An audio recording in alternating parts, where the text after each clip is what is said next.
Hey, I'm Nick DiMatteo, and welcome to Music is Not a Genre, the interview edition.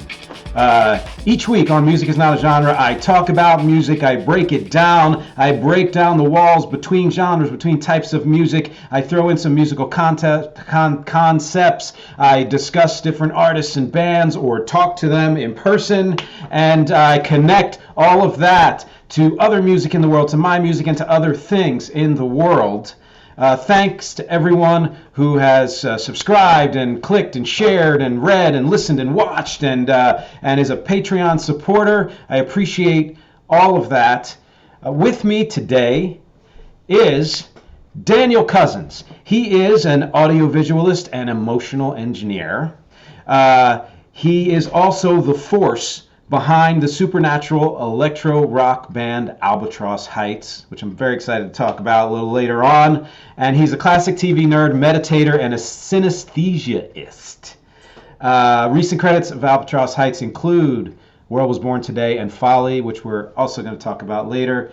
Daniel, how are you? Doing very well, man. Thanks for having me.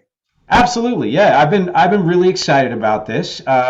It's been a road for us, which has been pretty awesome and long and winding. And I think that's one of the reasons why I'm so excited. But just to clue in the people who have no idea who we are, which I'm sure just very few people, can you tell in your own estimation how tell everyone how we met? How we know Well, each other. we had a friend in common that I worked with for a little bit, and he was a drummer. And he said, "Hey, why don't you come play with this band?" And I don't. I think I came and saw you guys a time or two before I actually started to come join up and practice with you guys. But it was one of the only bands I knew doing. It had the pop sound, the good pop sound, but it had a songwriting and a different vibe to it.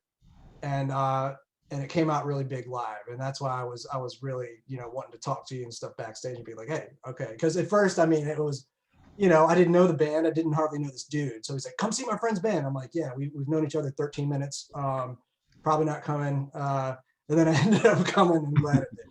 And from there we started working together, and playing in rec and some stuff I was doing at the same time, and kind of trading off and co-songwriting, co-producing, led to a bunch of acting stuff. My acting debut, I hadn't done hardly any before that.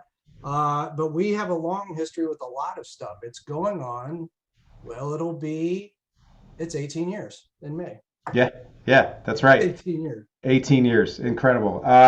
Yeah, it was pretty.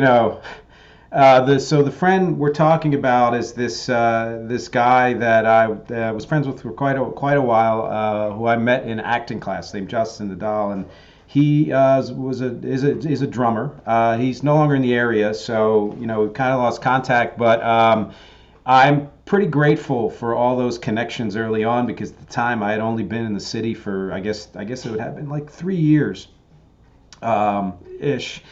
And we were putting the band together. It was even, I think, before the name took. We were trying to come up with the name Rec, and had a lead guitarist or two come and go. And just, man, talk about timing. Just for him to have known me for maybe only a year, and you for less, to kind of connect the two of us, that's pretty fortuitous. Pretty grateful for that. Why don't you tell the people out there in TV land? Hello? Yes, you still there? Good. Okay. Tell everybody your story. Anything you want to tell, as far back as you want to go. Anything you want to throw in there. Tell everyone your story. Okay. Yeah, I come from Central Virginia originally, and I come from a family of musical people. My dad played music, my mom loved music, and my sisters all were musical in lots of different ways. And so I was the benefactor of a lot of people with enthusiasm with music around the house, and also of big paper grocery bags full of 45s and old tapes that nobody wanted anymore. So I got to listen through all of it, and didn't really know what time period any of it was from, at 5, 6 years old. And I'm like, yeah, Elvis Presley and AC/DC, they probably talk to each other all the time.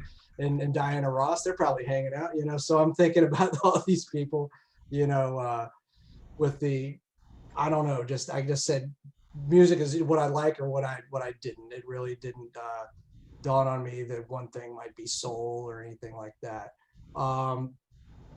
And from there, I don't know, it was dormant for a few years. I would listen to a lot of music, Casey Kasem Top 40. Got some Casio keyboards, duked around on them. They're more toys at the time than really serious music. But around when I was 12, I picked up guitar and got into metal. Played metal for a lot of years. Had some fun with that. Got into like alternative and stuff from there. Got into industrial, and that's where it started crossing me over into doing electronic music and experimenting with house and ambient and techno.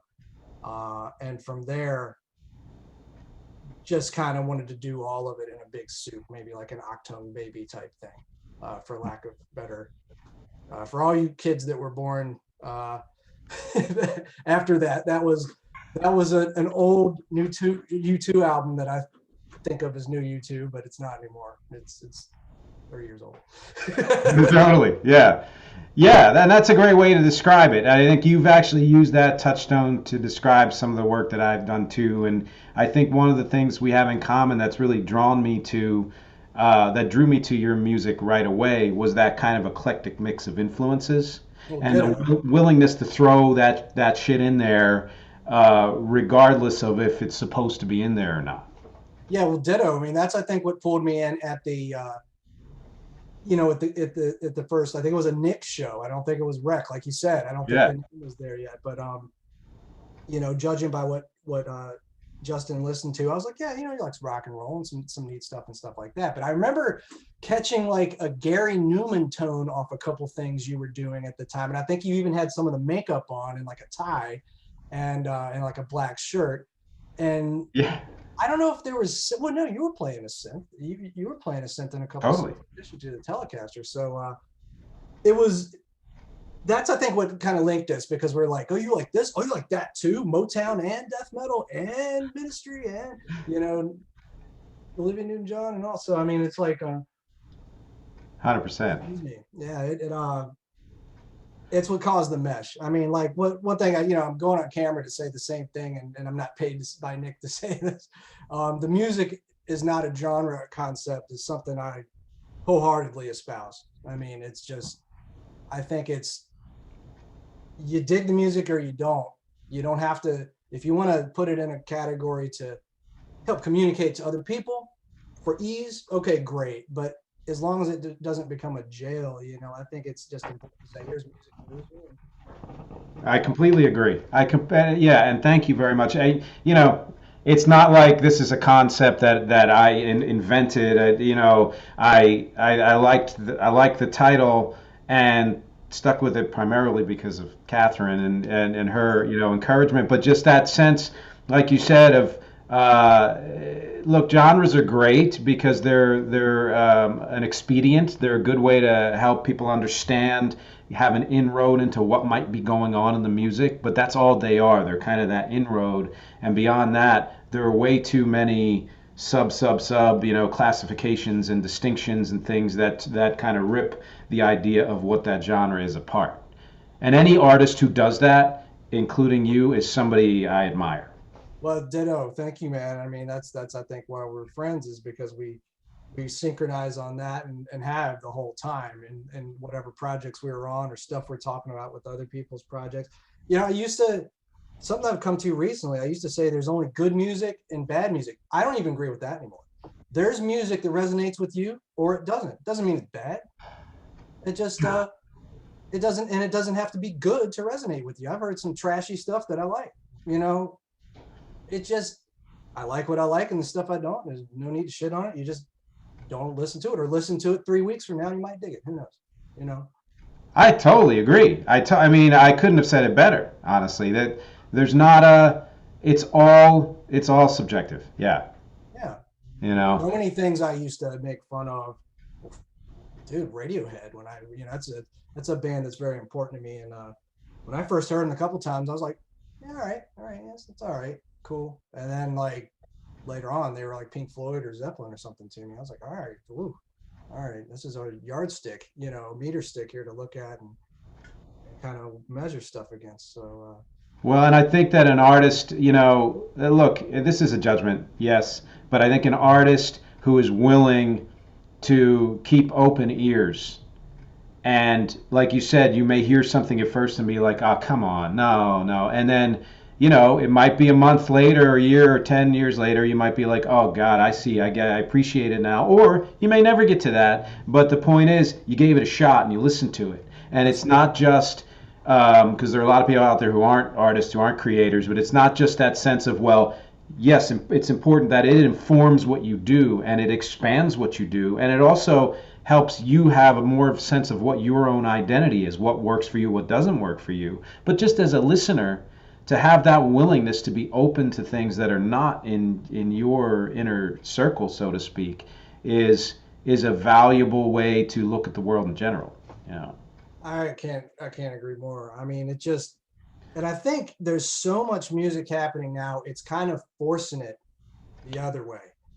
It's forcing it to go, look, you're going to have to dig everything because everything has everything in it. Or you don't have to dig it, but if you're going to have to deal with it on some level. And I don't know, just taking it back to the grocery bag with dirty 45s in it. I liked music better when I was thinking of it. That's the record with the yellow label that has the guy screaming a chorus on it. Oh, that's the one with the purple and silver label that has the bells on it and the little church thing at the end. Or here's the tic-tac-toe looking insignia that had the gospel guy on. I like thinking about it like these weird crayons instead of it's a rock thing, it's a country thing, it's a soul, whatever. That brings up a question because everyone, anyone who's a music obsessive, music lover, has their own approach to how and why they are, and the kind of the mechanics of how their obsession manifests, right? And so there are people who you name a song of an artist they know, they can tell you exactly what album, exactly what track, how many minutes the song is, who played on the song, etc., etc. I tend to be the kind of person who, if I know that stuff, I know it, but my association with the song is more like kind of the things you said, which is like, oh, that's that song where that guy has that wailing solo and he does this at the end, of it or something like that. Like it's very sonically specific, and it's the impression that it leaves on me that becomes that kind of memory obsession tool, as opposed to facts and figures and things like that. Hit on something really important that I was going to go into, and that's when I say the stuff about the synesthesia. I'm not necessarily talking about sticking a guitar chord on my tongue and seeing yellow or anything like that. What I mean is, I think of music more with feelings than with the lyrics are symbolic of this person who went on this journey or something like that. I'm not shitting on that with other people enjoy music that way. That's not how I hear it.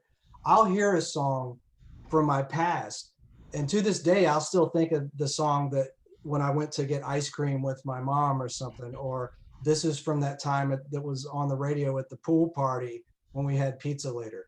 That's all I'll think of it. I mean, that sounds cheeseball as hell, but I mean, that's really how I think of music. I don't really go, this is Stevie Wonder's song about the complexities of such and such. I'm like, nah, man, that was my 6th birthday song and I got a Dukes of Hazzard car or something. I mean, it's weird, and I know I can't cut and paste that to somebody else because they have their own experiences, but that's how things get linked up for me, and that's what music is for me. It's a real weird and specific, fascinating to me thing. Doesn't make it easy to communicate it to other people, because sometimes I'll be like, the pizza party song, people go, what? how does freaking Major Tom make you think about pizza party, or something like that. Those are the connections I love, though, because you can go off, it's like this sort of existential or, 6 degrees of Kevin Bacon thing where, you can get from like a song you heard to, like geopolitics in Central Asia somehow, and you had like 7 different connections in there that, and some of which had nothing to do with music. Things that fire together, wire together. I mean, that's how neurons work. I love that. I love that. So Yeah, yeah, there's the one example that comes to mind is when I think of the song "Stairway to Heaven," Led Zeppelin. A million things might be associated with that, but the two I remember are I was down the shore, Jersey Shore, as a kid, and walking along the Atlantic City boardwalk, I believe, or no, it might have been Wildwood, and found a Led Zeppelin T-shirt, brand new, just on the boardwalk, crazy. which I now still have. Oh, that's And amazing. that was 40 some years ago. And a couple years later, I went to a birthday party, a pool party, with a classmate of mine, Tammy Bach, who is an excellent pianist, also a doctor now. I reconnected with her last year, and she was playing a piano version of Stairway to Heaven. Oh, that's And cool. I remember not only that pool party connected to that song, but that when I walked outside, the song that was on the radio was "Who Are You" by the Who. Nice. And just those kind of connections are really, like you said, fired up, wired up. Here's another interesting thing, and I don't want to. It's this is kind of sidetracking. All right, this is kind of related and kind of sidetracking. I'm going to eat up. I'm glad we're past tape and we're on digital space because I would have eat up a lot of tape here with this. But I used to take records literally, and I used to think very specific things about records. So okay, think about. I'm going to shoot old references here, so not everybody might get it. But AC/DC, think Bon Scott AC/DC, Dirty Deeds Done Dirt Cheap. I thought that was recorded by a pissed off grandma, dude. I didn't think that was like some short little heavy metal guy. I thought that was like, well, I'm gonna get you people, and that kind of deal. And like, oh shit, something's up with this, and like that kind of thing. And then there's a record like I put on. I remember I was like, this is like 4 or 5, and I would take this literally. I'd put a record on, and then some dude would sing, "There's a hole in my heart," and I'd be running, get my mom. Oh, mom, this guy needs help, dude. He's got a hole in it. All the freaking. So I'm taking everything 100% as it is. I'm not thinking like these are metaphors. These are, you know, effects, anything like that. If something blows up in a song, I think something just fucking blew But up. I don't know how far we can go with person here. go for it. And look, and that's, I love that because that shows a kind of, oh boy, shaking things. That shows a kind of sensitivity that not everyone has, not just for music, but in the world in general. And there's such a visceral connection to the things that you're listening to Yeah. that you're absorbing them in a kind of a real world feel. It's like you said, it's not an artist presenting a work of art, but as a kid, you were taking that stuff in and being like, this is a slice of life. Like, It's the what's happening? news. It's like it might as well have been Walter Cronkite, man. I'm sitting here like gonna make sure every reference is old as crap. By the way. Yes, that's right. Like, but it's like it's in the Yeah. news. Like Mick Jagger said something. I'm like, oh crap, or Carly Simon. Whoa, somebody's so vain here. Whatever. I'm not trying to be cheesy, but I really took it as this is what's going on. Somebody recorded a journal of their day, and this is what happened. Not There were songs that I had a similar thing where they scared the hell out of me when I was a kid. yeah. And once or twice it was because of the way it sounded, but mostly it was the lyrical content. Like, wow, what the hell is this guy saying or this woman saying? That's scary. Like I couldn't distance myself from the music. The music was just, it was like there was no barrier. Crimson and Clover scared the shit out of me as a kid because of all of its effects and stuff. And like, so there'd be like, and I'm like, what? And then The original, guitar right? solo. And what did you say? The original version of The that? original Tom G. Yeah, yeah. And that would be like, wah, wah, wah, wah, wah. I was like, oh, geez, now the Charlie Brown teacher's in the track. What's going on? I can't even keep up. So, but it was a fascinating world, and it definitely informed and created a healthy confusion because now my world with music is skewed. I think you and maybe another person, maybe 2 other people max, I'd be able to be in a band meeting or some kind of idea meeting about where to go on a track or song we're making. And you guys might get it, but sometimes people might be like, what? Why would you even attack it that way? And I'm like, oh, because this happened. I have weird ways. And a couple of years tried to really exercise all those out. I mean, no, I want to be more regular. And then in the last few years, it's been like, no, bring all the weirdness back. We need that. I agree, and I think the the not only the let's say two things come to mind. The more you try to stamp out your own so-called weirdness, the further away you get from the real passion of the work that you want to do. But also, and this is I think the secret for like any artist to my mind, especially one as well developed, as diverse as you, is that you think because of the strictures you put inside yourself, you think you're getting away from your weirdness, but other people are still hearing it. So why not just embrace that shit and just let it be, like you said, the fullest that it can be? Go with the flow. You're feeling that stuff for a reason. If it really bothers you and you don't like it, that's something else. But if you continue to feel it, it might be something you have to deal with. You might want to go get curious at the least about it. Explore, yeah, Yeah. yeah. I mean, if you don't, at least, don't fight it. You don't have to espouse it, but get curious and let yourself be curious and show yourself love during the process. Don't beat yourself up and say, I need to be this. That is not easy to do. I even did a podcast on how um, things, in a way, like you just mentioned, these days it's a little easier to hear and absorb many different influences and types of music because it's all out there, and there's no digital gatekeeper to say like you can't release this to the masses. You can release it yourself. Somebody's going to hear it. But we're old enough to remember that the way you got music out was so dictated by the industry and by the media and by the club owners and by all of that, that they really kind of forced a mindset on you of were you fitting into a certain slot, or was something you were doing, like you said, too weird, or any of that, and you had to fight that kind of self criticism in order just to stay true to yourself and like you said, respect and love yourself. Yeah, you really it was an uphill battle, and a lot of people these days might ask, well, why are you doing that to yourself? It's like, that used to be the world, man. That used to be like, you do this and you line up or you don't get heard. It wasn't, being celebrated for being weird.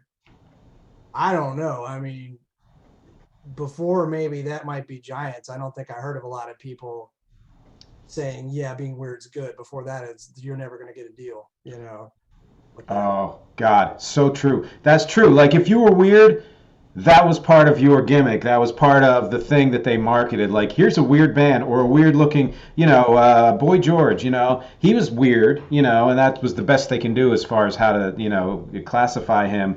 But if you weren't supposed to be weird, then that didn't fly. They didn't know what to do with it. They couldn't put it anywhere. Old school. It's Yeah. Which I have to ask you a question because a couple of things. First of all, I want to get way more into your music history because you said a bunch of things about you shifting from metal to electronic and all of that I think really I want to kind of flesh out. But this one idea keeps popping up in my head because we've been talking a lot about the impression that music makes on you and being open to hearing new things and all of that. I just read an article this morning about genre, a classification of music that is apparently pretty new called hyperpop. yeah. I only saw that term. I'm talking, man. I only saw that term like 4 days ago on something. Yeah, and so it's like 100 Gex and Dorian Electra and some bands like that, where it's like if you imagine the glitchiest hip hop that existed, 15 years ago, and auto tune and all the different things that digitally you could do, multiply that by 1,000. Like the glitch is the point with this stuff. Okay. And I remember first hearing some stuff from 100 gecs last year, and then I just listened to this Dorian Electro like a couple days ago, and it's jarring. It's jarring in the way this journalist said, in the way like uh, you know, second wave of punk was, where it was getting into speed punk and stuff like that. Like that, how that was jarring for people back then is how this is jarring now. And I thought to myself, well, wow, I think there may be some point where I'll get used to this, or I might incorporate a percentage of some of that in some future song or project. But in first blush, man, it was like a slap of like 100-mile-an-hour wind in your face. I got to listen to it. Yeah, I haven't checked it out, but I remember in the 90s, at the time, the newest genre, I think this is around 90 or 95, the newest genre at the time. And I meant this wasn't just like, here's grunge, here's heavy grunge, here's light grunge. Now, not just an attenuation on something that existed, something that was slam ass new. Um, Drum and bass, when that came out, I remember I was like, what is this? And it wasn't positive at first when I heard it. I was like, I don't know, man. That sounds like somebody just put the record on double speed and just left it that way. But I got into it. I mean, after you get over, it's like the first time you had beer or wine or some kind of thing that's supposed to be good but isn't at first. I don't know. It's acquired taste. Maybe this will be that. Maybe we'll listen to hyperpop and it'll be. I know Radiohead was coming back to them. That was definitely that way. His voice was not working me the right way at first. I was like, that's a whiny bitch, and then I'm like, no, that dude's God. you know. Yeah, yeah. Yeah, yeah, I'll tell you what, that makes so much sense. Like, in fact, I think if you listen in particular, actually, either of those artists, 100 gecs or Dorian, I'm only saying that because I don't know a lot about hyperpop, and those are the two I've heard. There's drum and bass influence in there, like 100%. 100%. It's like drum and bass filtered through like a CD player that's not playing the CD right, so everything sounds like that. That's what it sounds like. And at Okay. first I was like, "Come on, what's going on here?" And then you listen more, and you're like, "Oh, that's kind of funny, and that's kind of interesting." And something that's always struck me is that very often new music that hits people as not as weird or even funny or novelty, Mhm. a good portion of that eventually just becomes the norm. It becomes incorporated into pop music, even. That's right. That's right. And I was worried for a long time. Actually, this was for me uh, after about grunge or industrial, maybe around no pre-industrial. I was worried that everything was sounding like rehash of everything that I liked had its roots in something old, and I would be like, when something new comes out, will I ever be able to enjoy it? Am I just so based in these old Legos that when somebody puts down a new weird shaped Lego, it won't compute? And I'm pleasantly surprised that more times than not, I was able to assimilate to the new stuff. Um, Dubstep, I didn't as easily, the American dubstep, because it sounded to me like the same thing over and over. But most things I was able to go like, yeah, like, well, I mean, like trap, trap at first I thought was just like, this is crunk redone with fast trilling hi-hats. I mean, it's so much more than that. It's actually got some really nice stuff, and even some of the auto tune stuff that I used to push my buttons. Now is like, I like how that's being done. So I hope everybody out there can sit with something long enough to let it in. I'm not saying whether this is going to get my goat or not. It may not, and you're not responsible for liking everything. But I want to give it a chance. I want to go check it out. Because I've been pleasantly surprised sometimes by some of these weird new things. Yeah, me too. And I think, and I'm glad you're talking kind of to the people out there too, because it's an important, it's one of the, I guess, I don't know, it sounds overblown, but it's one of the tenets of my mission, in a sense, is to try to not just foster conversation about this, but a new way of thinking that is more kind of open to the possibility that something that is foreign to you might eventually not just be not foreign, but enjoyable. Yeah. in music and in people, you know. Why buffets exist, and Spotify is a buffet. Apple Music's a buffet. I mean, go check it out. There's no harm to do it. Yeah, yeah, and I think that's one of the reasons why in these days I'm starting to hear about kids or young adults who are creating music who have influences that are so diverse that what they're making sounds actually pretty fresh. Yeah, like you said, you can hear the roots of always, there's this one I keep mentioning her is from Britain, Rina Sawayama, who has this kind of like pop R&B thing going on mixed with like new metal, but not shades of both, like genuine both, just mashed together.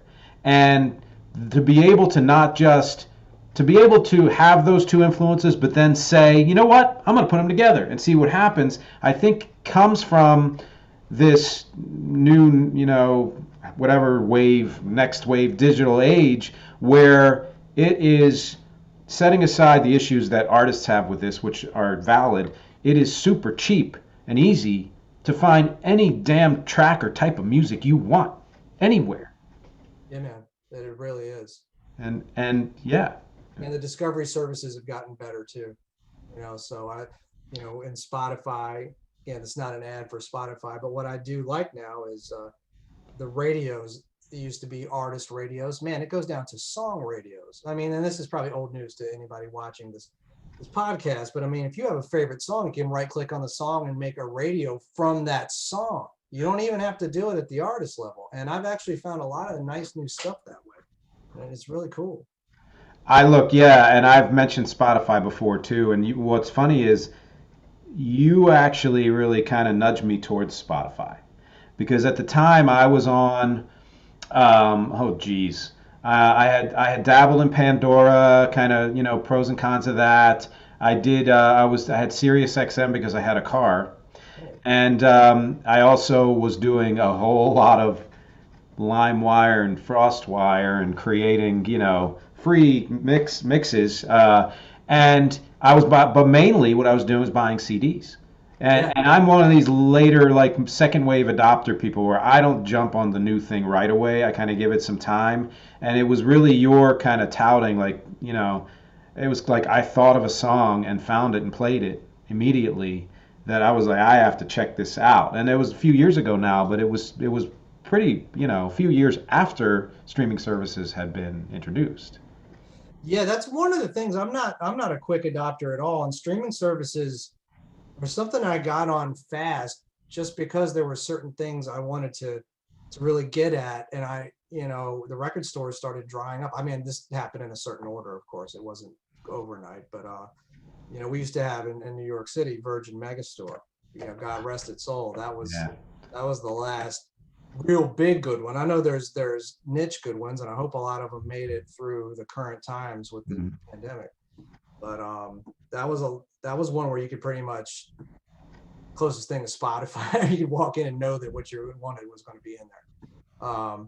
So Yeah, yeah, and especially when they and I remember this in Barnes and Noble, and even in Tower when they started installing listening stations. yeah, Which I know are a lot older than we remember, but just that ease of, well, okay, you're in front of this console that has these CDs laid out here, and though 10 of those are on this listening station, just pop in and listen, had that similar kind of feel to it. it was a callback to the record stores in the 50s and 60s, where you just at the end of an aisle might have had a record player and been able to take your records to it and preview them.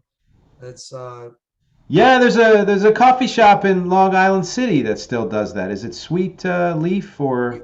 yeah. Yeah, they have a record player and a stack, and they're like, "There's a listening booth over there. Go to town." And I Shazammed many a thing from Sweet Leaf that was playing. There was like a record of an old preacher doing this kind of gospel funk thing from 1971 that I heard coming out of there on my way there. I'm like, what the heck is that? It's yeah, amazing. And it was like some short run record. It was on somebody YouTubed it and captured it.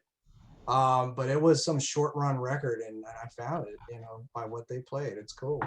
And I love that. I love that there are still ways to discover music now, other than just YouTube and Spotify and all of that. You know. Everything's always here in some level. If nothing, this is what I love that's different about how you and I grew up. Nothing ever goes away. No, yet trends might not be in focus, but we grew up with the trend is gone. You can't make that music anymore. It's bullshit. I mean, it's like you always could anyway, but the attitude wasn't allowing of it. Now, something is on the stage and it moves to the left or right of the stage. It doesn't go away. If as much as one person has passion for that music, it's not gone. It's not gone, and that one person you can multiply by a million, and you can actually find each one of them can find the connection now because of the being online. Just not to promo, but I'll promo. I did a whole podcast about that whole idea of trends not really being a thing anymore. Like maybe in the with the tastemakers and money makers in the industry are still trying to push certain things, but as far as like fans and outlets go, no, and that is a wonderful thing. I wanna say two things because we have limited time, and I think first of all, at some point this year, I'd like to do this again, and with you, because there are, and this will lead to the second point, there are so many musical concepts and a breaking down of certain things that we've only just touched on that I would think they'd be wonderful to get into just as kind of an auxiliary interview in and of itself. This is basically this is our beer talks put on blast, is what this is. Yeah, that's right. That's right. This was me and Nick's pub talks. We would talk about these things and these phases and all. Now we're bringing it to you. Exactly. Yeah. We didn't plan this though. It's just coming out this way again. No, totally. And that's why I knew I had a feeling that would happen, and I'm just so excited. But you make a good point, which is this is our beer talks. We've known each other for, like you said, 18 years. And many people out there might know one of us, but don't know both of us, or might not know us at all. And because one of my purposes here is to clue people in on who each guest is, I'd like to spend the rest of our, let's say, 15, 20 minutes or so kind of going a little bit more into you and what you do and the music that you have released. And I want to start by what I had mentioned before, which is at a certain point, and you please correct me if I'm wrong, but I know that you moved to the city almost 20 years ago, and that prior to that, when you were in Virginia, you were in the metal bands and things, but at somewhere within there you started listening to and then transitioning to electronic music. One of the things that drew me to what you do, or what you did back then certainly, and still is a part of what you do, is that the uniqueness of your sound is in your ability to mesh electronic with metal / rock with pop, among many other things. But that's what it sounded like to me, and one of the things I've always loved about what you do. Oh, that's cool, man. Thank you. Yeah. I wish I could say there was. I mean, I just started grabbing pieces and putting them over top of pieces that shouldn't be there, and really not for the reason of I want to create this Frankenstein. It was just like I'd listen to Metallica or whatever, Slayer and stuff like that, Sabbath, and then I'd go listen to Gary Newman or stuff from when I was 6 or 7, and still like that, and pull that forward. So I would take, after I picked up the guitar, probably about 3 or so years later, I'd buy, analog synthesizers, which at the time people were throwing them away. You couldn't get rid of them fast enough. So I was picking them up for $100 and $200. Happy that I could get them, not because they were some boutique item. They were important to me at the time. But I started just playing, and I was into prog rock too. So that's where a lot of the synth stuff came from, like the Rush and the Yes and all that. So I wanted to play like that Tom Sawyer kind of sound over top of some metal, or the polysynth from Jump, or some Howard Jones stuff over top of some metal. I wasn't the first guy to do it. The 1,000th, or whatever, 10,000th. but I wanted to do it my way. I had some ideas to do it. And then eventually computers became faster, had more storage and stuff like that. And right around the time I got into college, I started making, trance and house music, um, and really went deep in that direction. Okay, so you had really, yeah, even starting in college, you had started to get into that. Okay. Yeah, I around 94, 95 is when I started doing the first like ambient trance house, a little bit of drum and bass stuff. And I wasn't a DJ at the time, but I would play at raves and stuff like that around the Richmond area, which we had at the time a decent scene in the mid 90s. We had some good talent come through, and I'd play the earlier slots, obviously, but it was fun. It was fun. Nice. And it was kind of tennis without a net. There wasn't really huge screwing up you could have done, at that time. I mean, it was so new. Um, uh, but it was a good time to start. Now, at what point, because I think when I met you, I always in the back of my mind think of you as the Invisible Kid. Oh, okay. And so at what point did you take on that name? That was 2005. All right, so it was a little bit after we met, yeah. That's right. That's right. I picked Which that. for, oh, go ahead, yeah. Yeah, I kind of retroactively named it. I think I was using a Daniel or my middle name, like Daniel Lee or Daniel. Wasn't Daniel Seven at that point, but it was something else. And then the Invisible Kid, because I was trying to bandize it a little bit, and you helped with that, and I appreciate it. So Well, and back at you, what's interesting about that period is that there have had certainly been people who had band names who were just solo, people doing music.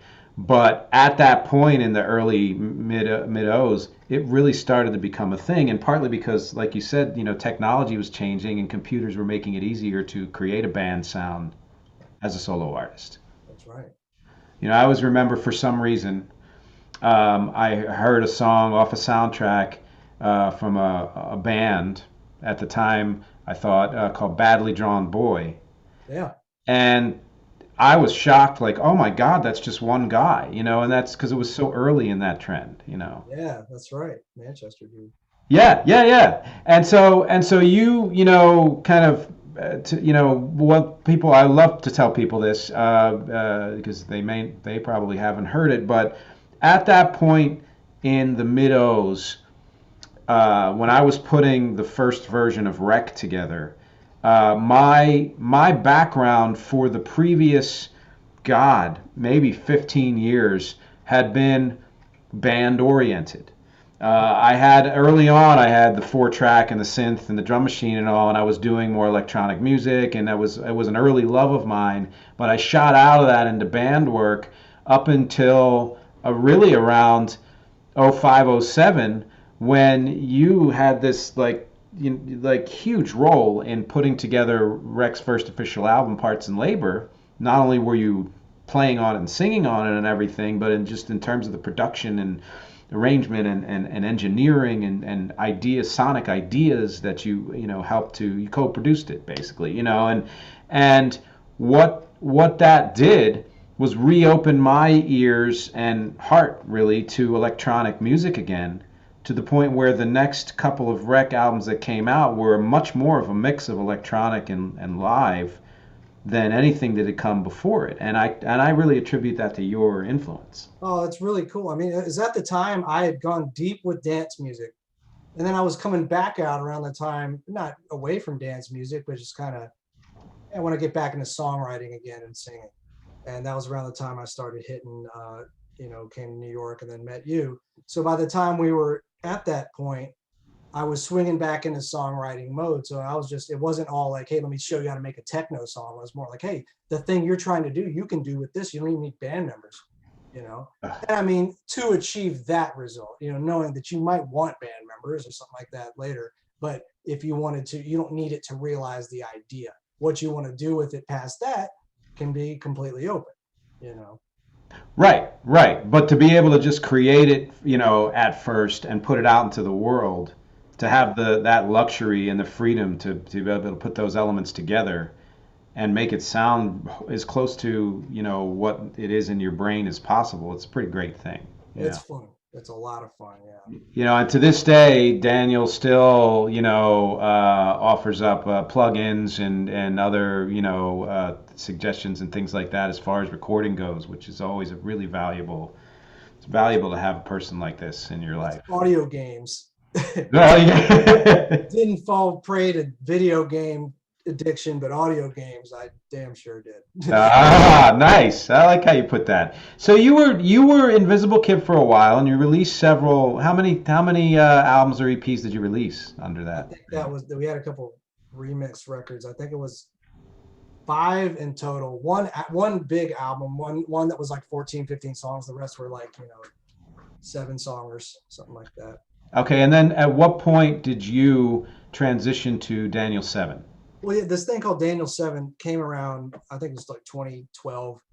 I wanted at that time, I'll try to summarize this fast. I was watching a lot more. The Invisible Kid was faceless and was kind of faceless. I didn't want to be this invisible see-through guy, but people started making jokes like, you should do gigs and not be on stage, or you should not be seen. Or I'm like, dude, it's just, I needed a name. I grabbed a name out the dictionary. Come on, I don't, let's not make this a gimmick, And then I just started getting tired of it, but I also started wanting to give a little more edge to something, because I was watching a lot of Alice Cooper and like glam documentaries from the 70s and things that had more of a deliberate face on it and a little bit more edge. And I brought forward some spacey sounds, and the electronic was still there. And that's what the Daniel 7 thing was for a lot of years. I did that for about another 7 years. Now, and so if you had to summarize, what would you say was the most, the core difference between what you did as Invisible Kid and what you did as Daniel 7?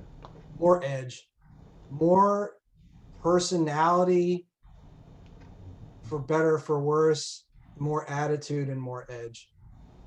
Not a wildly different sound, just a little bit more yelling, screaming, not noise on purpose, but not afraid to do it, I guess. I want to mention this before we get to the next phase, because it deserves mentioning. But anybody who's out there who is curious, please check out the links below, because this is not somebody tinkering in a studio music. This is music that hundreds of millions of people should be into. I appreciate that. It's and one of the, and I think, and this is not something we talk about a whole hell of a lot, but I talked about this with a previous guest, Stephanie K. Funny enough, she mentioned how she's not a fan of Rod Stewart's music, and and I was like, it's a judgment. But the point she made was, it's the voice. It's not about any quality or technical skill or whatever. It's, does the voice resonate with you? And something that I have always, gravitated towards with Daniel's music, with your music, is your voice. We talk a lot about your production. We talk a lot about, like you said, we're transitioning Invisible Kid, electronic. We're getting edgier. We're gonna go to your next phase very soon. But what has stayed true through all of that, even when you've tried new things and achieved them, and developed your vocals in the way that you want to on a personal level and on a performance level, it's the expressiveness of the way you sing is very magnetic, and that's why I want people to know that. Please listen to this stuff. I appreciate that, man, because that was a real self-conscious thing for me for a very long time that you helped with. I think there was some vocal coaching. Yeah. Kind of early on. I think it was right at the top of when we met, maybe even before I was like formally in the band, or I don't know, or somewhere overlapped there. We overlapped, yeah. Yeah, because I remember I was singing in previous projects real low and having no power down there. And you're like, dude, I don't think you're in your range. Try this. And I was like, I didn't know it. I can sing up there. And this is like 2003, I think we were looking at this. I still had teaching skills, because I've been teaching for like 10 years in Jersey, and that wasn't that far out of it. But man, yeah, you came at a good time for that, because at this point, I don't know what I would tell anybody. But yeah, I'm glad it helped. You're the only one that could pull it out of me, so I appreciate it, because I didn't think, I thought I was just trying this thing over and over and crashing, and And yeah, I appreciate that, man. That's Well, really and to have your voice and your guitar playing and your synth playing, and I could probably list 8 other things on many rec recordings was a real thrill for me. So, cool. and I like the fact like we both we performed together in the full rec band, but then also as a duo under his band's name, under my band name, and and all of that, and that was always just a great vibe. We mesh well together when it comes to stuff like that. Yeah. Now, to bring us up to the present. So at a certain point, fairly recently, you transitioned Again. from. I Why does he keep screwing with the name? Yeah, from Daniel 7. Well, yeah, from Daniel 7 to Albatross Heights, which I find to be such an intriguing name. Tell everybody about that. I appreciate it. That was going to start as a spin-off project. And the Daniel 7 stuff was cool, but I was actually at that time getting tired of the edginess and tired of the, I don't know, there was a darker tone than I think I than I intended on the stuff that came out during Daniel 7. I'm not gonna like lambast it or be I'm sorry I went there, but I'm kind of like I took that journey. That might have been where I was at in the teens, in the 2010s. I don't need to go back there. I got the songs if I want to listen to them. That's cool. And maybe I'm not ruling out playing any of them again or remaking them. But I was gravitating towards around 2017. I started gravitating towards classic songwriting, and and at the same time soundscapes, and wanting to tie together stuff like a Burt Bacharach or a Neil Diamond or that kind of songwriting that is like 2 and 3 minutes, to the point, says what it needs to say, not overblown, really reduced and boiled down, and sweet orchestration and stuff like that, mixed with the new kind of things I learned from house culture and repetitiveness and meditativeness. And it's a lighter sound, and I don't mean it's an easier sound, but it's a more flowing sound, is what I'm trying to do. It's a more flowing sound. It still might have some weight to it, but it's not me driving a point down a throat. It's more like, Hmm. I don't know. I don't know how to say. I don't want to say like it's impressionistic. It sounds like I'm being like a little. It's a little less maybe deterministic for the listener, like you're leaving it open for them. I like leaving it open. I like. There's some people have said, "Dude, I can't understand the song. I don't know what it's about." I was like, I've designed it to mean something to anybody that hears it. I might have a meaning behind it, but I'm not going to go say that's my jailbreak song. That's my breakup song. That's my dead dog song. I'm not going to.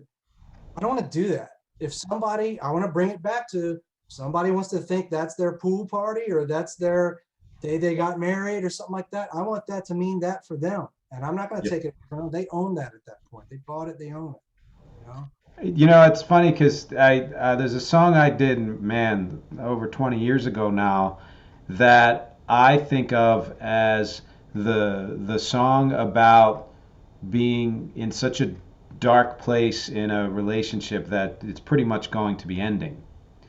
And a guy just wrote to me who I'd been in a play with back in Philly, and he answered an email that I had sent out, and he said, "I'll always remember that song of yours on the way down helped get me through medical school." Oh, that's amazing. And That's I what was like, I'd love to know what he thinks of it. Why? And I think it goes to what you're saying, which is don't determine for the listener what a song means or how they get into it. yeah. That doesn't preclude you from having your own journey with the song, mind you. I don't agree with some of these people who are like, it all belongs to you and never to me again. No, that's not what we're saying. It gets copied and pasted for however the way the universe works, man. It's like everybody's got their own meaning to it, and let it be. And then it's fun to see some of that come back, you know, Yeah. and see have somebody come back with their meaning, and you go like, I guess it could. And more often than not, for me, I'll write a song. I'll be writing phrases down and I'll find out what I wrote with what it means maybe 2 months later. Yeah, That's that's thrilling to me. That that's you're not the first songwriter I've heard say that. It's happened to me as well, but like very, very famous people have said that. It's like you are working out or pulling out some subconscious thoughts that don't take on the the more conscious meaning for you until you flesh them out and they've lived out for a while. Yeah, most of the stuff lives under the surface, not above. If you think you've got these 3 bits of information and you know the story, you don't know. Ooh. Yeah, no, which is awesome. Yeah, and what's cool about I think the new stuff that you're doing is it has almost a I would say like a mindscape sound to it, where it is really allowing the ideas that you're putting forth, not just in the music itself, but also in the lyrics, to live and breathe in there, and you're creating like this. Um, for want of a better word, like a safe bubble for people to enter into and just, feel it and then eventually think it too. I am creating a place. Yeah. I don't care about creating a music business or a music legacy or a rock star or this or that. I want to make worlds. That's what I want to do. And I know that might sound horribly pretentious again, but I want to make worlds. I want to make flavors, like weird things that hopefully people will dig and can do what they want with. It's not, the world doesn't need another band. The Yeah. world doesn't need one more band. We need people that can make you feel, you know. I agree. I completely agree. And look, music serves a lot of purposes for a lot of people. And to me, anybody who listens for any reason, deliberately so, and chooses, is wonderful. But my favorite has always been being carried away by a song or an album, just being in that world in a way that you lose track of time. That's exactly right. I want to do what it did to me as a kid. Save Yeah. the being scared of the scary grandma ACDC part. Uh, But I mean, like, I want to do what it did, to me, to be like, you don't even have to know what language that is. You don't have to know whatever. You pick it up and it makes you feel a certain way. And hopefully good. If it makes you feel bad, I don't want you to listen to bad. unless you want to feel bad, then sure, Yeah. go to Yeah. town. That's fine. See, this is why we're going to need to talk again because then you mentioned, like in a different language. And in the last, year or so, with all the time in our hands, I've been compelled to get into contemporary Hungarian music and Korean music and Japanese music and all this stuff where their interpretation of what's considered Western music is so unique that even if you don't understand what they're saying, you kind of get the feel of what they're trying to do. On some file share service, there was some 8 gig zip or something. No, it wasn't that big, but it was big. It was big, of this Iranian garage rock from like 67 to like 76 and was called Pomegranates. And it's like, I listened to this and I'm like, I don't even know what's going on here, but this is damn cool, man. Oh man. This guy could Wow. be thinking about pine cones and saltwater taffy. I don't know what lyrics are here, but it's damn cool what's coming across. Sometimes I feel like abstracting that out and being forced to just feel the tone and the vibe kind of gets some stuff out the way. But God, yeah, and just that just shows how much there's out there in the world that we don't know about. And I know it's vice versa, but because we live in America, I kind of feel like as big of a country as it is with as many diverse influences, we shut out a lot of what else is going on in the world in every way, musically, politically, socially, I had never heard of what you just talked about. I didn't know that anything like that existed in that country at that time. And that's there's amazing. there's such cool stuff out there. Yeah. Such cool stuff. Yeah. So before we finish then, your newest, releases as far as I guess singles, right, would be Folly and the World Was Born Today. Well, by the time this lands, I'm going to have something out called Young Sun. That's the newest thing I'm working on. I Ooh. aim to have that out in March. Okay, great. And we're going to add that link to this too. I'm going to actually watch me write on a piece of paper, old school. I'm going to put add link so that people will have the link to Young Sun as well. And you're going to send me all the links to this stuff here. Yeah. But not only was, and I've listened to all of it. And again, I have to implore people, just go listen. Go to albatrossheights.com and just listen to all of this stuff.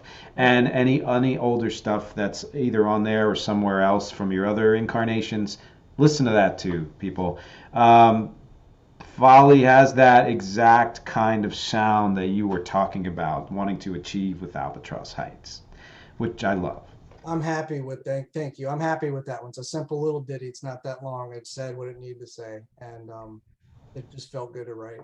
It's very inviting. It's a really inviting I'm sound. glad you said that because I mean that's the way it's meant to be, and I hope people hear the fun or hear the flow in it because it is a dude having fun. Yeah, and you can tell, and that's great. If you're having fun, other people listening are having fun. And then you hooked up with somebody named Christopher Thomas Richardson who did a remix of the other song, "The World Was Born Today." He's in Texas, and I hope he has heat right now. Yeah, Oh, he's. I God, think he's yeah. a little off center from all that going on. I don't think he had extreme stuff going on. I talked to him Wednesday, but yeah, he's a really great artist. He does a lot of different stuff, but mainly electronic right now, and live stream stuff. And we traded a couple of things. Something actually, as this just came out, he has a song that I did a couple of tracks on, and I should add that to the links too. I haven't done all my housekeeping here, but that came out yesterday, and Oh, there's some. wow, I didn't know that. So we did a little trade a Rooney on that. I did kind of a co thing with him, and he did a remix for me on "World Was Born Today" about 2 months ago. And how did you hook up with him? He was just somebody I met on a Facebook group Oh, uh, for music, and just started talking about things and trading influences, and had a bunch of similar ones. So I'm like, hey, let's see where this goes. And God, that's really awesome. nice dude. Yeah. Yeah, good connections. Yeah, I'm excited to hear the new one too, Young Sun. Yeah. Thanks, man. Yeah, and the other thing we're going to wrap up here soon is that many artists are multi-talented, right? And one thing I can say about you is that you have a real knack for graphic representation of your music. Oh, cool. Whether it's your covers or the videos you make, like you really, it meshes so well with the sounds of the songs and the albums. Oh, thank you, man. Yeah. And it's just good, pleasant to look at. Like the Albatross Heights stuff, really, I just love that feel that I get from seeing that. That's great. I mean, I am trying to make it one piece, and I'm really trying to go video heavy with this stuff, both in content and music videos as Mm. I get this stuff going. And having a lot of fun with video right now. A little limited with the weather and the pandemic, but let's see what we can do with it, and get some flavors out there. That's awesome. I'm looking forward to it. I hope everybody out there is looking forward to it. We are absolutely going to do this again because there's way too much more to talk about. Thank you, though, for this hour. It was awesome. Thank you, man. I feel like we need to do the next one with all my old references and all the stuff we're bringing up. We need to do we need to do the next podcast probably from the wooden rocking chairs on the porch at Cracker Barrel, by the big checkers and all that. Yeah. Oh, there we go. I Well, remember Hyper Pop. Yeah, that's it. That's you know. a little So, stalk of wheat between our teeth, and yeah. I like that. I like that. Well, either that, or we're both gonna like heavily research everything that's come out in the last 2 months, and then just drop things like we know what we're talking about. you're like, oh, that's obviously derivative of blah blah blah. Yeah. That trips you. Yeah. So, and you guys are gonna have to wait for the next edition of, my interviews with Daniel Cousins, aka Invisible Kid Daniel 7 at Albatross Heights. Don't know when that will be, but it's absolutely gonna be sometime before the end of this calendar year. Thank you again to Daniel for hanging out with us today as if we were in a bar, which hopefully we will be again before the end of this year. Uh, Yeah, and thanks to all of you, as always, for listening and watching and reading and clicking and listening again and sharing and subscribing and for being a supporter. I appreciate all of it and all of you. And I will talk to you next time. Thank you guys. Thank you, Nick.